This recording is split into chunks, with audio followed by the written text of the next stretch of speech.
దేశంలో మత మార్పిడుల రాకెట్ ఒకటి బట్టబయలైంది.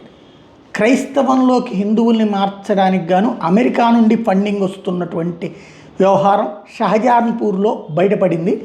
పోలీసులు ఇలాగ ఫైనాన్స్ చేస్తున్నటువంటి హిందువుల్ని మతం మార్చడానికి ఫైనాన్స్ చేస్తున్నటువంటి వ్యవహారానికి సంబంధించినటువంటి నిందితులను అరెస్ట్ చేశారు.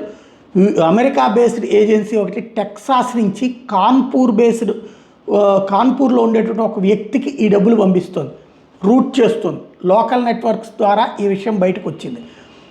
ఒక భార్యాభర్త ఈ వ్యవహారాన్ని ప్రేయర్ పేరుతో పిలిచి అలా వచ్చినటువంటి వాళ్ళ ఆర్థిక అవసరాలను దృష్టిలో పెట్టుకుని వాళ్ళని మతం మారితే ఇట్లా ఇస్తామని చెప్పి అమెరికా నుంచి ఫండింగ్ తెప్పిస్తున్నారన్నటువంటి విషయాన్ని తేల్చేటప్పటికి ఇప్పుడు ఆ విషయం మీద కేసు నమోదు చేసి వాళ్ళని అరెస్ట్ చేసి ఛార్జ్షీట్ కూడా జారీ చేసినటువంటి పరిస్థితి. గతంలో ఇట్లాంటి అవకాశం ఉండేది కాదు. ఇప్పుడు ఫర్దర్ ఇన్వెస్టిగేషన్ కూడా చేస్తామని ప్రభుత్వం ప్రకటించింది.